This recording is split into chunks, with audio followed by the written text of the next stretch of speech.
Nimble Work.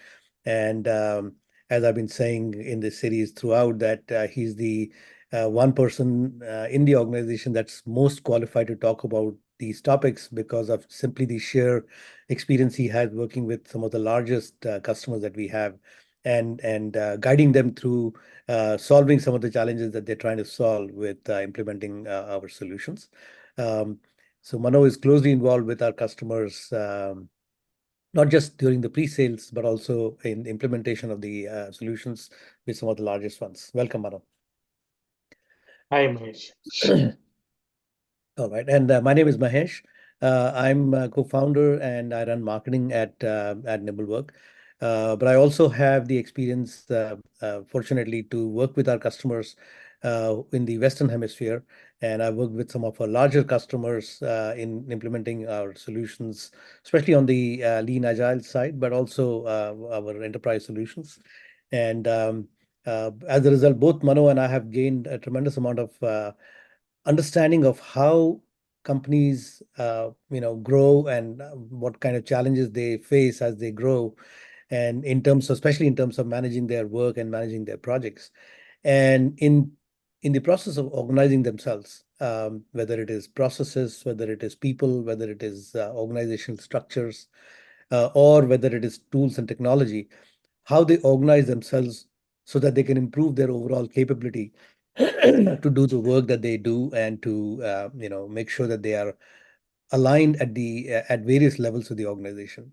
And so we have a lot of experience, and we have a lot of lessons to impart from that, which is what we are hoping to do through this series. All right. Before we, I'm sorry about this. Suddenly been taken over my some throat issues here. We are, by the way, Mano, I don't know if you know, but we are having a one of the biggest heat waves in the Western United States for the last 1 week, and it keeps getting extended. So I don't know if you guys are having similar issues in India, but I think in No, India, yeah. India, it's raining, and the place where I'm in, it is very pleasant and nice. No, Mano is based in Bangalore, where I know that it's very pleasant and nice right now. And I'm based in the Bay Area, Cupertino, Northern California, and we have been having this heat dome that's causing all kinds of challenges, but nothing compared to the Indian summers. Nevertheless, something to get used to. Anyway, hopefully my throat will be clearer after this. All right, so let's a quick word about the company Nimblework, and then we'll get started on the main session. So Nimblework was known earlier as Digite, and we have been a pioneer in web-based project and work management solutions for the last 2 decades plus. We are headquartered here in Cupertino, California, but we have offices in the US, in India, and in Europe to help all of our customers. We have customers, of course, around the world, and we have over 1 million users of our products in various parts of the world using these products for managing all aspects of their project and work delivery, both internal as well as for their own customers. And we can talk a little bit more about that during the main session today. But I invite you to look at our website, nimblework.com, if you would like to learn more about the company and its background. Just a quick look at our overall product portfolio. So we have Nimble, which is the sort of overall overarching umbrella of products that we have, which essentially provide adaptive project and work management capabilities to organizations. Um, in most companies, people and teams do work which is both project-driven work as well as the regular business as usual work, keeping the lights on work. And they have to balance capacity between their regular work and change driven projects related work that they need to do. And Nimble allows you to or enables you to manage both of those types of work very seamlessly. And so we have various capabilities here that you can see, such as agile, OKRs, work management, retrospectives, hybrid agile, and so forth, that really help you manage work in the exact way that you'd like to manage it, with all kinds of capabilities that we provide in terms of high levels of configurability, so that you can really tune it to the way that you do your work. You not have to tune your work to the ways of the tool. We believe strongly in that. We also have Swift Kanban, which is a very focused Kanban method-driven tool for those of you who may have adopted Kanban as the way to implement and scale agile within your organizations. And that follows the Kanban method that has been a hallmark of our Kanban support over the last more than 15 years now, with the support of the Kanban method. Um, and then one last slide here about our customers. You'll see hopefully some very well-known brands here, and at the same time, some perhaps not so well-known brands here. The idea of this slide is to just give you a sense of the fact that our products can be used by some very large companies, some of the largest in the world, as well as very small teams. We have people anywhere from 5 to 15 or 25 people using our products. And of course, we have some of the largest companies using our products for tens of thousands of their users, delivering projects and value to their customers. So again, we invite you to take a look at our products if you are interested, or if you are in the market for something new in terms of your work management and project management capabilities. All right, so let's start after that with our main session today. And this question really is posed to all of you, all of us even, in terms of, what do you really use to manage your overall organizational work and delivery? Um, you know, and the fact is that if you look at the data for work management project management tooling companies, you'll see that all of us together, we are part of that ecosystem. We have probably addressed about 10 to 15% of the worldwide workforce that could potentially benefit from using a work management tool or a project management tool. And so 85 to 90% of the population out there is still using what we call fragmented tools, of disparate tools. These tools could be spreadsheet and email. That's probably the most common ways that people get started on projects. Or it could be stickies that you use, electronic or paper stickies, or a variety of document formats, Word documents, Excel spreadsheets, and so forth. And they manage the work. Now, it is possible that at a certain size, you might believe that it is quite all right to manage work that way. And at a team level, at an individual level, it might actually work quite well for you. But if you look at it slightly at a slightly broader level, at the organization level or at a multiple team level, there are a challenge that you're facing without even knowing that. And that's really what we're going to talk about in today's session. What are the risks and challenges of fragmented work, as we call it? So, Mano, you and I have been talking about this for some time now, and we have discussed what to call it. Call it fragmented work, distributed work, siloed work, etc. So, what exactly is fragmented work from what you see? Yeah. There are two ways in which it can be defined. The first one is you have different teams within the organization using who are part of a common organizational objective, or part of a common program, or part of a common project. And the teams are using different systems or different trackers, which could either be in Excel, it could be in Word document, it could be some kind of a open source system, and so on and so forth. So you're using different tools, different systems, and none of these are connected. So I know what I'm doing, but I'm not sure what my team is requiring me to do. I'm not sure what is the likely impact of my work if it gets delayed, and if it does not get done properly. So Right. basically, one aspect of it is you're all working on towards a common goal, but you're using different systems, not connected, not having visibility, not knowing the impact of your work to the overall purpose and goal, and hence facing a lot of challenges when an issue crops up, or when you have to provide a visibility of what the team is doing to a senior stakeholder. So that is one aspect of fragmented work.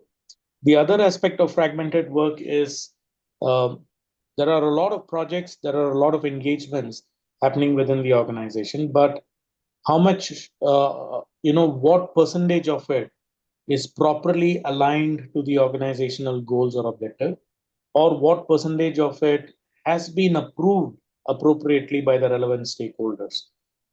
So, are my resources working on something which is not important for the organization, which can be deprioritized, which can be taken up at a later point of time? So, that is the second aspect of fragmented work. And we have seen both of these across our customer organizations, and we have seen customers coming to us to address this problem so that there is a proper alignment, there is a proper purpose behind which people are working on projects and various engagements they're associated. Yeah, yeah. So just to sort of summarize, and this is a term that I learned with one of our largest customers, sandbox projects, as they call it, or pet projects. People have, especially after having worked in organizations and, understood their own purpose or their functional purpose, they may have their own pet projects, which may or may not be necessarily contributing to the overall organizational, goals and values, but nevertheless get taken up because something has got to be done. For somebody, some VP or some director or some project manager says, "Hey, this is something that is absolutely important," and you go ahead and do it without getting sort of a formal buy-in from everybody around you.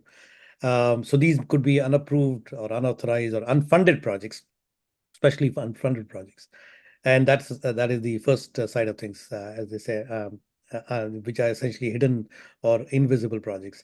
And the second is the work which may be approved. So they may be actually approved, but they're being because they're being tracked in different sort of islands of technologies. They are being managed in spreadsheets or emails or docs.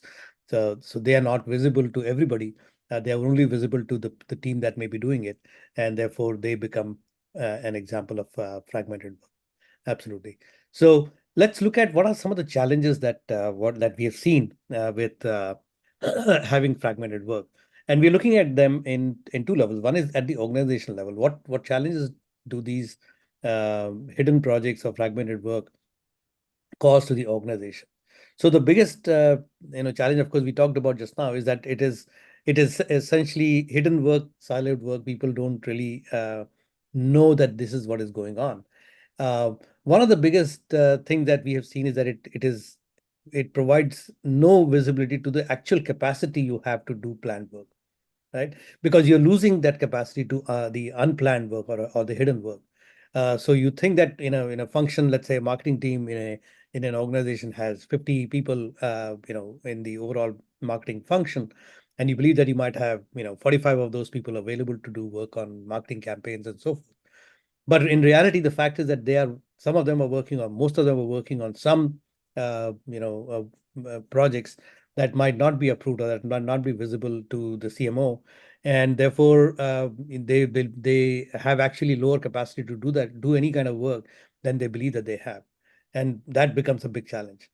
Um, the second is, of course, that like we were talking a moment ago, that these projects are not aligned to corporate goals and objectives, right? So every organization almost without fail, I would say, sets up some quarterly and annual objectives, right? And each of these objectives needs to then be initiated or worked upon through projects that you do, change initiatives that you take up, etc. And these hidden projects or these unapproved or unsanctioned projects are not necessarily aligned to those objectives because they have been taken up in a way counter to some of the objectives that you might actually have. And even if they are, they're not visible to the people who are um, people who are interested in making sure that those objectives are actually being met.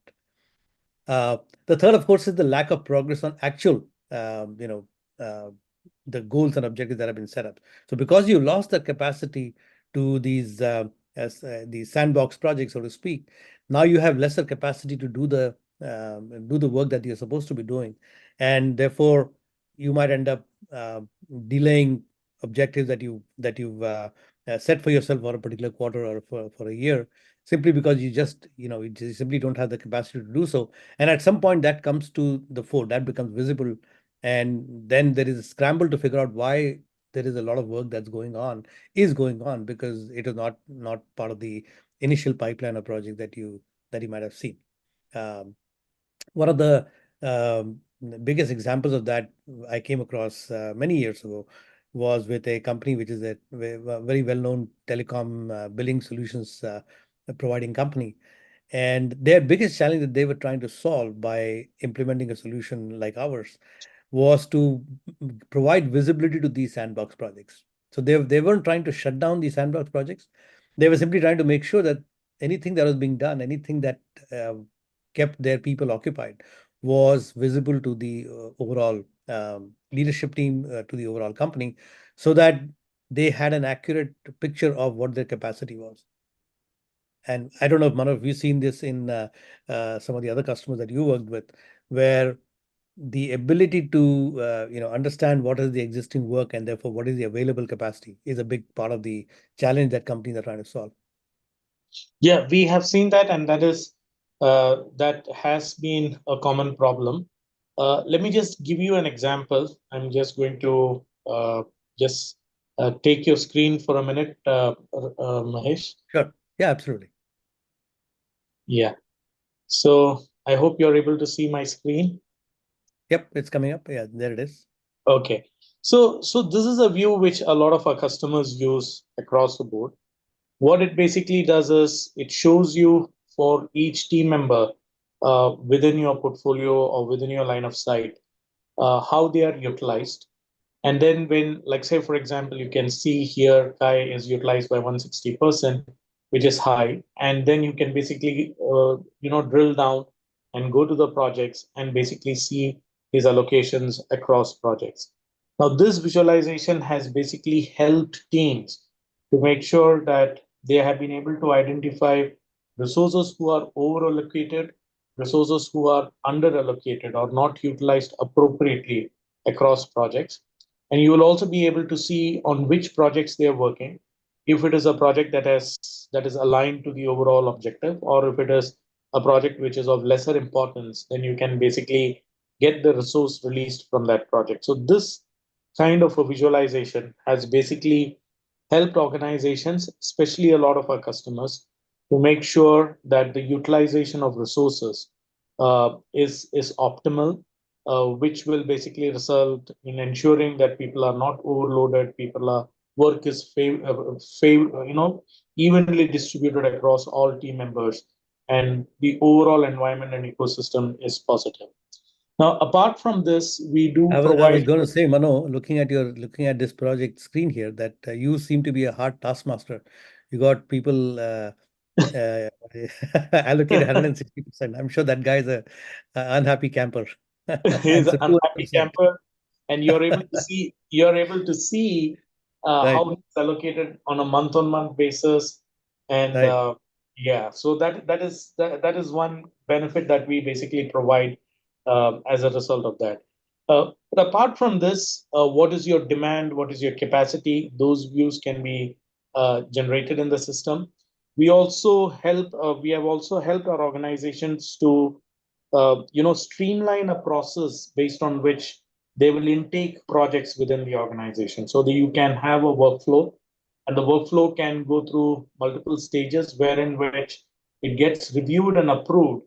And once it has been approved, we have seen customers allocating a budget, and then based on the budget that has been allocated, a project gets kicked off, and you will Mhm. always be able to get a view on what has been budgeted and what has been planned. So the part which Mahesh was mentioning, that projects which are hidden, which are not aligned to the overall objective, which has not gone through a formal approval process, all of that can basically get avoided if you take them through a proper intake process and make sure that the relevant stakeholders are in place to review and approve the project that really needs to be executed within the organization. But apart from this, what we also do, so see, it is always important to understand what the team is working on. So if you're working in a fragmented environment, to get that view, to get that visibility is a challenge, because you will have to refer multiple unconnected Excels and various other trackers. So what we do provide is, if all the teams are in one single integrated ecosystem, work ecosystem, it is not fragmented, but work gets approved, work gets planned, work gets assigned, and the status gets reported in one single integrated system. Then you will basically be able to get a visualization where you can see what the teams whom you're responsible for are working on at any point of time. So you can see a visual representation of the work that has been distributed across various team members. You'll be able to get a lot of indicators like where work is getting delayed. And more importantly, you will also, like, say, for example, at any point of time, if I want to understand what a particular resource is working on, you can create a lot of filters and get to see that, okay, there are some tasks assigned which needs to be picked up, some tasks that are in progress. Are these aligned to our organizational objective? Are they important? Is it of higher priority? All of that you will be able to get in one single integrated view by just click of a button. We also provide an ability wherein at any point of time you can get a visual view of work which the team is doing. So, like, say, for example, you can set up your own personal dashboard. You will be able to see, on which project or what kind of work your team is engaged with. You can drill down, you can get into the count, you can get into the details.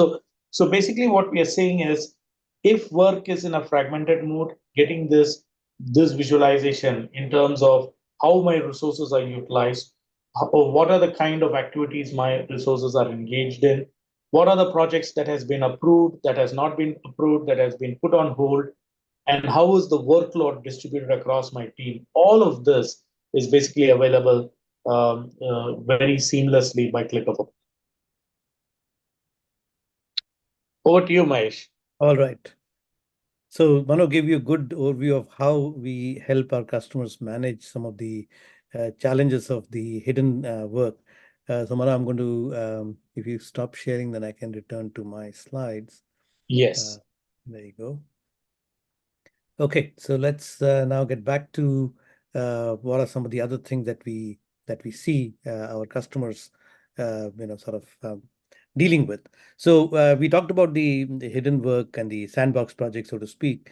The other part of it, of course, is the lack of visibility, and Manu kind of addressed that. So the lack of visibility is simply that, at an org level, it is critical for people, for leadership to know what the company is doing at an overall level. The most sort of precious or expensive or valuable assets of the company are the people that the company has, and a lot of organizations have no idea of how their overall people are deployed or allocated to work, or doing productive work. And not having that information can be very discomforting to companies. And of course, people try to do that at various levels, whether it's at a team level, or at a department level, or at the company level. Those who are probably more mature do it at the overall company level. Those who are not might do it at a team level or a functional level. But if you don't have information on what these projects are, whether they are approved projects or unapproved projects, if even if they're being managed in different systems, then you simply do not have the information that you need to have to see how your overall projects are doing, where they are, which of them might be in trouble, and which of them require help or assistance, or maybe many might need to be even be dropped or canceled, because you just don't have the visibility to that. And the same way with people, we've seen in the last 20 months or so, ever since the inflation-led, economic challenges have hit companies. Companies have simply too much bloat, and they hire in good times people that they believe they need, and then when things don't look so good, they suddenly realize that they have way too many people, and that's it's terrible impact on the business, it's terrible impact on the people. And if they had simply better ways to run projects and manage their people, they would know that a lot of work that is being done, a lot of projects that were being done, were those pet projects, were those unapproved projects, perhaps, which need not have been done if they had slightly better control on the overall, understanding of what was the overall, objectives being driven by objectives being driven through these projects, and the way that their people were being utilized. So a lot of pain can be circumvented if companies were simply better at running their projects and their change initiatives to service their overall objectives and OKRs, etc. A third aspect of it, of course, that we have discussed is that in the past is that there is a So, very poor ability. just Yeah, go ahead, just a Manoj. minute. Sorry. So, see, I just Yeah. wanted to. So this is an experience which a customer has shared with us. So Oh, okay. we have a customer which is into product development, and so the one of the senior executives of the organization had an important meeting scheduled with one of their key clients, Hmm. where they do a lot of release related work. Now, so the perception which the senior executive had is everything is going on well, because that is the update he got from the teams, that everything is going on well. But then he just logged into the system and he looked at two, three dashboards. And when he looked at two, three dashboards, he found out there in the last, 1 month, there were instances where they had quality related issues that was reported by the customer and it Hmm. was addressed, but quality related issues were reported. And there were instances where certain commitments were not met on time, but at a later point of time, it got addressed. So he was able to unearth these two issues. And Right. that is a result of visibility. And that is a result of having everything in one system. So how it helped the senior executive is he was able to go to the customer meet and he knew that these points would be raised up to him. He was able to Hmm. go to the customer meeting well prepared and make that overall meeting and engagement a positive experience. Now, all of this just because of the data that was available for him just before the start of the meeting. Well, fantastic, fantastic example. In fact, this is exactly the problem that I have seen being repeated so many times. Exactly this kind of conversation. I remember a senior VP of engineering, a close friend of mine. We were having dinner together, and once we got to talking about how uh, they manage complex engineering projects, and with some of the most talented people that they have probably on the planet, because they're a high-tech company.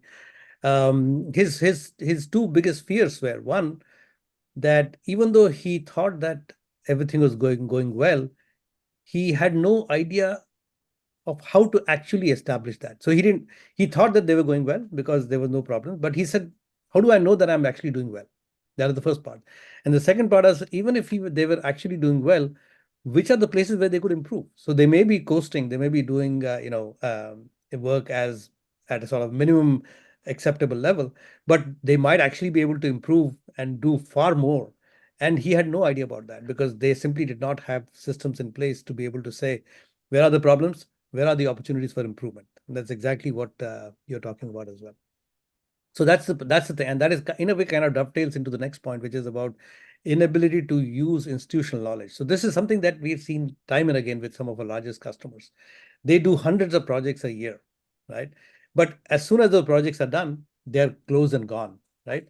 The knowledge that was learned, the teams get dispersed, or the knowledge that is learned during those project gets does not get captured, and therefore all of that sort of dissipates over a period of time. It remains with the people, perhaps, and people of course get better, but if the person leaves, that knowledge is out the door. And this lack of ability to capture that institutional knowledge, I think, is again one of the biggest values that our customers try to derive through some of the process governance and the project templates that they set up in order to capture that institutional knowledge and make that available to other teams who are starting similar projects to reuse in their new projects. Is that right? That's right. That's right. So in terms of the process governance capability, I don't know if you have something to show, but if we can talk a little bit about that, that'll be great. Let me just cover a couple of other points here. Yeah. And in the meantime, if you have something to share, you can probably, tee that up. Um, the other big thing that, again, in a recent conversation about ChatGPT and Gen AI and how this AI is being used, I was having with another customer of ours. And they said that if you don't have all of the data that you have of completed projects or projects that are in progress, what do you use? Where do you use your, big data, techniques, your machine learning techniques, and use all of the data information available for, making predictions about projects that are currently ongoing, or to, put together estimates for effort and cost for newer projects.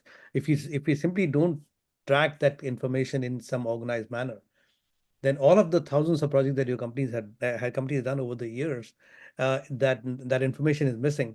And every time a project manager is starting a new project, they are starting from scratch. And that's, people may not realize it, and the organization may not realize it, but that is a tremendous cost to the company, because they have all of that information that they have, they have all of the learnings from those past projects simply not available to their teams when they're starting off new projects. So one is the ability to reuse past learnings to start new projects, and the second is, of course, in the age of AI and ML, how do you really leverage it for really doing new projects in a much better manner? Yeah. So, so can I just take over, Yeah, yeah, Mahesh? of course, of course. Let me just share my screen. Okay. So there are 2 points I very briefly want to explain over here. Uh, so the first one is with regard to visibility. So what you're basically able to see here is you're engaged, you're in a project, and you're looking at the three core milestones or deliverables which you have to make to the customer. You're able to see the percentage completion, and this percentage completion is basically based on the completion of work that has been assigned to various team members within your project ecosystem or within your work management ecosystem. So you can see it in a list view manner, you can basically see it in a graphical manner. So what I'm trying to highlight over here is, since this project is not operating in a fragmented mode, the lower level tasks or activities that has been assigned to a team member gets updated within the system, and then it gets rolled up so that the leadership at any point of time, if they want to know whether a specific deliverable has been made, what is the percentage completion, what is the date I can commit to the customer, what work has been completed, what tasks are not completed, you have a full visibility on that within the system. So that is the first part that I wanted to highlight on the aspect of visibility. And there are multiple such examples which I can share, which, if time permits, I will talk about it during this session. The second point that I wanted to highlight is, Mahesh did talk about leveraging the lessons which you have learned in the project, and then create a ecosystem wherein you can set up your best practices and then use that best practices for your future project. So it may be the same project manager, or it could be a different project manager. It doesn't matter. But when they come and create a project, the project gets created with some best practices that the organization has acquired over a period of time. So basically, what it means is, for a specific type of project, or for a specific type of work, you will be able to standardize the workflow. You will be able to standardize the set of tasks, the set of milestones. You can standardize the dependencies between them. So you can say that, okay, say for example, if you're doing a specific activity, these are the 5 tasks that is being recommended, or these are the 10 tasks that is being recommended. So Based on your learning, you can go and define it in the templates which we offer in the system. And once that has been done, when a project gets created or set up in the system, then the project can get created by referring to one of the templates which you have published. So there are a series of templates which we provide out of the box. This is purely based on our experience. This is to help you kickstart quickly, but at any point of time, if you want to put in your best practice, you can put them and you templatize them and use them for your project. So it basically helps you to kickstart the project quickly and move to the execution phase quite rapidly. We have had customers who manage very large complex projects who have reported that the project initiation time, they have been able to bring in significant improvement, Mhm. over 35% significant improvement as a result of leveraging the template capability which we have in the system. The other example that I wanted to highlight is, yes, template broadly creates a structure based on which your project needs to be planned and executed with some standard set of tasks, workflows, forms, and things like that. But the most important part that I wanted to highlight is at there are tasks which you have worked on, and how you worked on those tasks and activities is residing in an integrated system. If it is in a fragmented system, that knowledge just disappears. Whereas if you have a integrated ecosystem, that knowledge on how you performed a specific task or a specific activity is residing within the system. Now, how that would help is at any point of time, when a team is working on an activity, so it could be an existing team, a new team, based on the definition of the activity, the system will highlight to you, have you executed a similar activity in the past? And it gives you a percentage of similarity.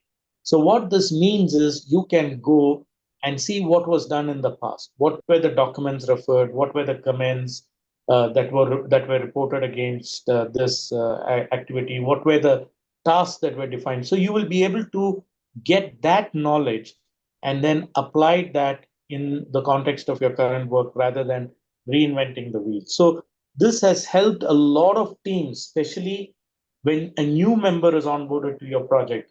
This has helped a lot of team to quickly leverage the learnings from the past and use it, and thus reduce the cycle time of work that has been assigned.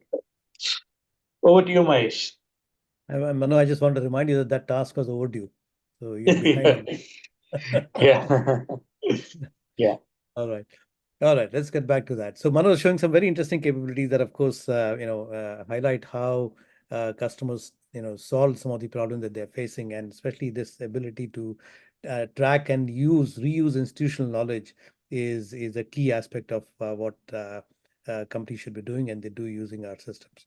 Uh, Very quickly, I think we are kind of running a little behind, so I'm going to speed up a little bit. But we in a way talked about the lack of alignment or lack of visibility to the alignment. Um, I can't stress enough the importance of this, and that our customers place over the years. If they have defined something at the corporate level, at the leadership level, they want to be able to understand how those objectives are being uh, driven through the organization by the rest of the organization, and that's from sort of looking at a top-down view of all the work being done. But the other aspect is the teams themselves. People themselves want to know why they're being asked to do certain amount of certain work, right?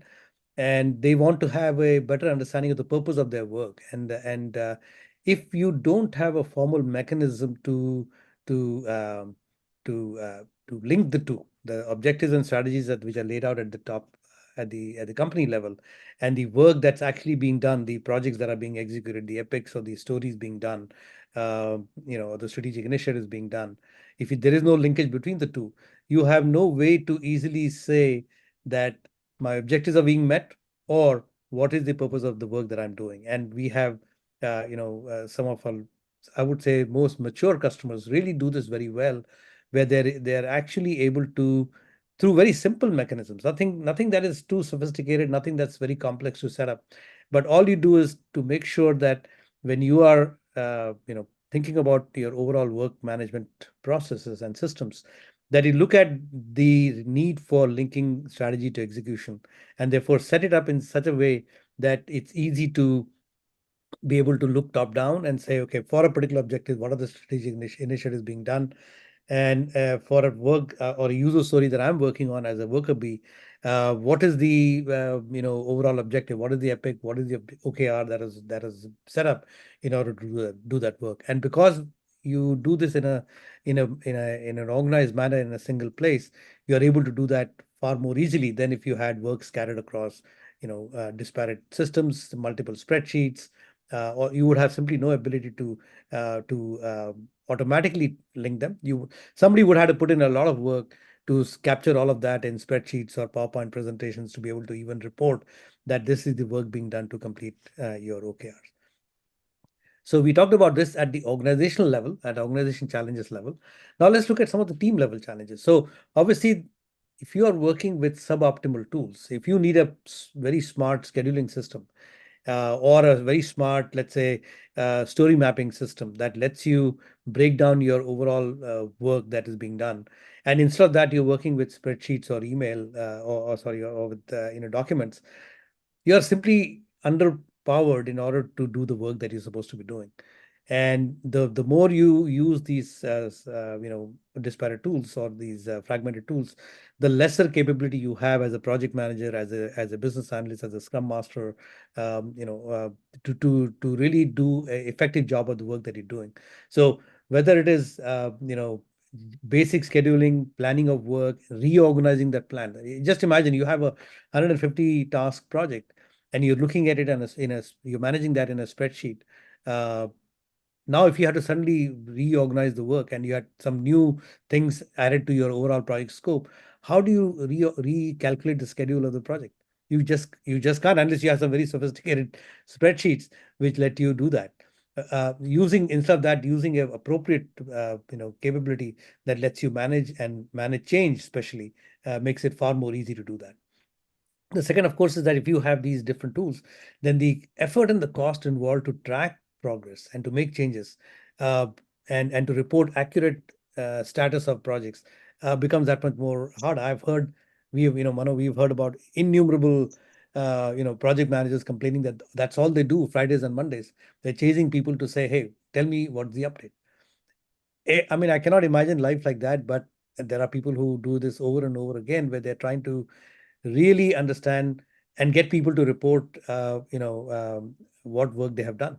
And this is not just in IT projects. This is not just in sort of traditional, serious projects. It could be happening in a marketing and a sales organization where somebody is chasing people to update their email campaign data, or it is something which is being done in a procurement department where you're trying to get updates on invoice statuses and so forth. So anywhere that you work, and anywhere there is ability to provide updates to a central plan, that makes it far more easy than if you were doing it in these offline systems.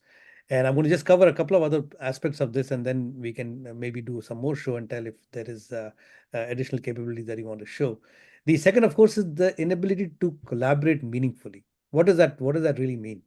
Right? We know that almost all of our customers have a Slack or a Teams or Google Chat. So it's not that they can't connect with each other, they can't talk to each other, but they don't have the context of their work, right? So if you don't have a single sort of way to manage all of your work, then you either lack visibility to the actual work being done and you're discussing in isolation, or you have the work being done, but then your interaction mechanism is separated from that. So if you're using these disparate fragmented tools, your ability to actually collaborate in context and to be able to comment on things that are being done, to approve workflows, and deliverables and so forth, simply is not there. The other is, of course, inability to track dependencies, right? Um, you can have all kinds of dependencies. Typically, most people are used to sort of the start-stop dependencies that a Microsoft project kind of a tool can help you with. But you may have, hierarchical parent-child dependencies. You may have traceability-related dependencies. And each of them is important because each of them carries some information about what is the impact this piece of work that I'm doing has on something which is upstream or something that is downstream. And if you're not able to track them because you simply don't have that technology capability, then all of this work becomes invisible, and it makes it harder for teammates to effectively collaborate because you simply lack that capability.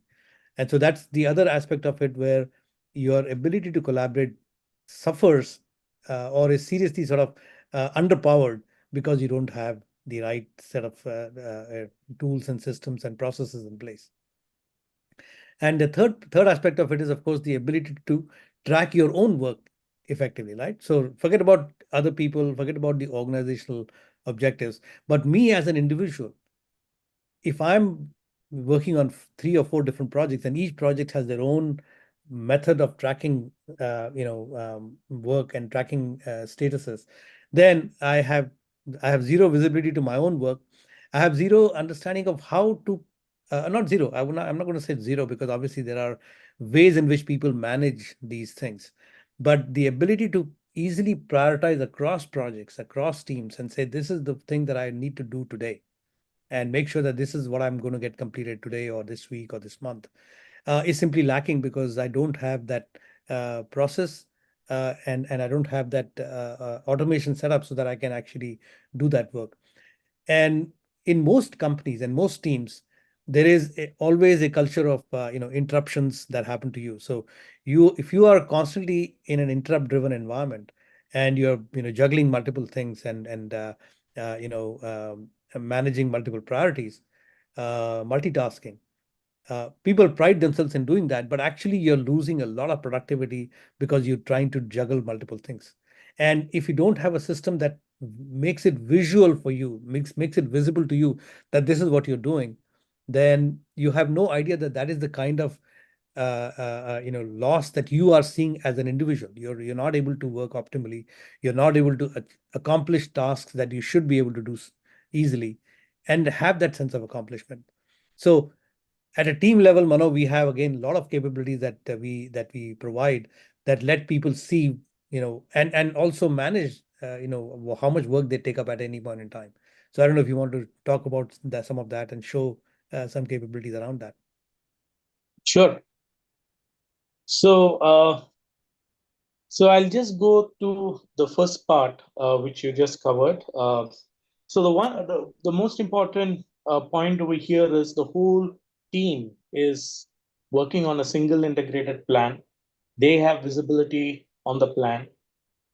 You will be very clearly be able to see the various dependencies that has been defined against these tasks within your plan, and you will also be able to track them meaningfully within the system. So basically, what we are trying to highlight over here is having the ability of viewing your tasks, having the ability of seeing dependencies within these tasks.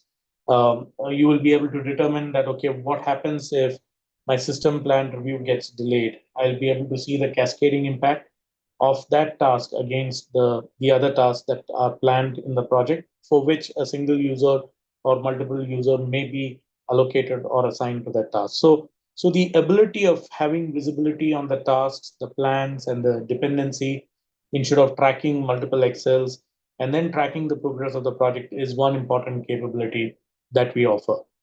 But with that in mind, let me just give you one simple example. So we have had a customer who is in the system engineering workspace, and they are into new product development. So any new electronic product which they develop will touch multiple departments within the organization. So it could be a mechanical design department, it could be a software design department, or even a power electronics department. Now, before they started using our system, each department had their own tracker. Some of them were using Excel, some of them were using Word documents, some of them were just using Stickies on a board. So each department had their own tracker, and the status of these tracker was not communicated to the upstream overall new product development plan. So as a result, a lot of manual effort was involved to identify what needs to be done in a particular week, which is the important task that needs to be closed so that it will not have an overall impact on the program, and so on and so forth. A lot of effort was being spent by the teams to get this data. Now, with our application, they have been able to bring all the department level plans in one integrated workspace. So at any point of time, you will be able to see the progress of tasks in terms of percentage completion, in terms of who is working on it, and also in terms of getting a Gantt view, uh, in terms of getting a Gantt view with the dependencies or properly laid out and properly defined and so on and so forth. So they have been able to bring all the disjointed plans in one integrated system, and that has helped them to improve the way in which they have been able to track their programs and projects. And they have reported that they have been able to reduce the delays in their projects by 75%, along with various other benefits which they have been able to get out of the system. But because all the stakeholders are in one workspace, they have a realistic view on dependencies, they have a realistic view on impact that is going to have if a task gets delayed or if a task gets rescheduled. Because of that, they have been able to have bring in a system where they have been able to deliver projects much earlier and improve the overall delivery rate by 75%. So that is one important example that I wanted to highlight over here. The second aspect of this is you go to any of these projects, which basically has a plan for its execution. There are multiple stakeholders involved.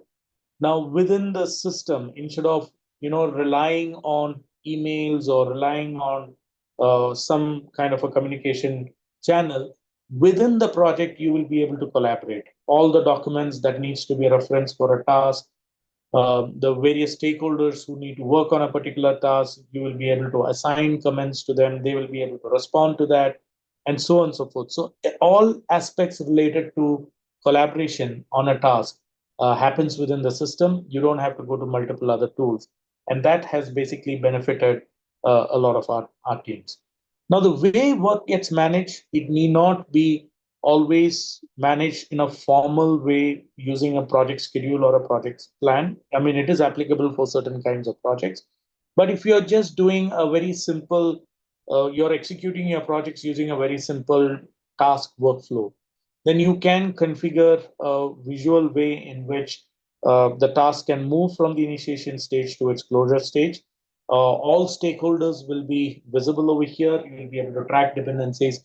And more importantly, at any of the task level, even in this mode of execution, you will be able to collaborate and track all the documents and the comments that has been posted by various stakeholders against an activity that has been planned within the project. So the the ability to create a plan, get all team members on the same page, understand why that task is important, why it is, or the kind of impact it can have on a milestone, and collaborate with team members is an important capability that we provide in the system. There are various views that we provide where at any point of time you can go and say, I want to see my tasks. I want to see my milestones. I want to see my deliverables, or I can even go and see the progress of tasks that I'm working on a visual dashboard. There are multiple other dashboards that are available in the system, but all of these views, so you can see that my open items, and I can drill down, I'll be able to see they're coming from which projects. I can see what is their priority, and then based on that, prioritize my work. We also do provide some interesting capabilities, like we have a bot which is powered through some AI capability, wherein you can ask a question: What are my in progress cards? What are my top priority cards? What are the cards or tasks that are due this day, this week? You can ask those questions, and it will immediately give you the list of tasks that you need to prioritize and work on. So all of this is available because it is not working in a fragmented environment. It is all in one single integrated ecosystem. And as Mahesh mentioned, it benefits the team member, it benefits the team, and it benefits the overall organization. Over to you, Mahesh.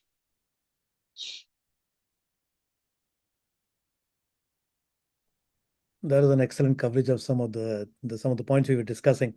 Thanks for that, Mano. So I think we're coming close to our end of time. In fact, we are nearly at the bottom of the hour here. Folks, if you have any questions, do let us know using the Q&A box. The Mano, there are a couple of questions that have already come in. Let me go ahead and share my screen so we can share our information. Um, so sorry about that. All right. So yeah. So if you have any questions, let us know. Manu, a couple of questions that have already come in. In the meantime, I'll just share our contact information. One question here is that does this mean that each and every part of the organization has to have their have a sort of common process framework, process definitions defined for them to be able to use a system such as this? Or can they have their own functional templates, which may be for a particular location or a department? The system provides the ability wherein you can have your own functional templates that can be specific to teams, that can be specific to product lines, that can be specific to locations across any way that you would want to have it.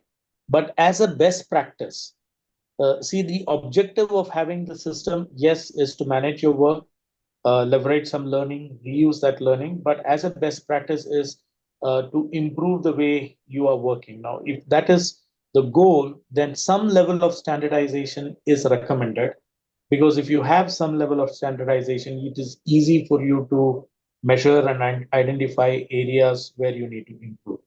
Uh, so you can have functional templates, team-wise templates, product-wise templates, but what we have seen from our customers is if you have some level of standardization, it will benefit in bringing in improvements within the organization. The other thing that I have seen, and I would like to add to that, is that we have seen implementations both which are top down, where there's already enough level of maturity that they have well-defined processes and templates that they want to automate using a system like this. But the other is we've seen very interesting and very strong bottom-up adoptions as well, where teams who have that level of maturity, it may not be across the organization, but teams have done it and they have established their own best practices, their own templates, and then they have demonstrated that capability to their other peers, right? Other teams in the organization. One of the largest healthcare insurance organizations that we work with here in the US, uh, was a team that grew starting with a 20-person team to now over 3,000 people using the system, because they were able to show how they were able to benefit from having a system like this and being able to really free up their own capacity by having a lot of the routine stuff being taken care of by through the system, and therefore not having to spend so much time on a weekly basis chasing people to put reports together and so forth, or even do things that were repetitive in nature, and actually free up creative time for their people to take on new things. At that time, they were implementing DevOps as an overall organizational initiative, and they were able to really free up people to really focus on being creative on how to implement DevOps as an example. So it need not be something which is a large, upfront, massive design exercise. It can grow bottom up, where you have a few examples of success and you then replicate that success. Or if you are a company that is already well established, have a lot of discipline in terms of defining your processes, then you can certainly put all of those together, but it need not necessarily be used by each and every team. Every team or every function can have its own processes that they define with a minimum common, data structure that Manu was alluding to, that allows you to do reporting, that allows you to do visibility sharing across the entire organization in a common construct, and be able to say which projects are being run today, which projects are in a good shape versus not in a good shape, how are the people deployed, etc. So all of that can happen while giving teams and functions or departments enough flexibility to be doing their own thing. So it is not as complex as it might sound. But the other thing is, and again, Mano referred to that, is that ultimately what is the goal? If your goal is to make sure that you make it easier for your teams to, be more creative and more productive, if your aim is to give them greater purpose and a sense of purpose in terms of uh, what is the ultimate objective of the work that they do, and if you want to make sure that the leadership is aware at all times of what the work being done, is it being deployed purposefully and meaningfully, and if the money is being well spent, it just makes life easier for everybody in the organization in terms of funding projects that are the right projects, adding additional funds to it. And one of the biggest challenges that most project managers face, as we've seen, is asking for more money because something changed.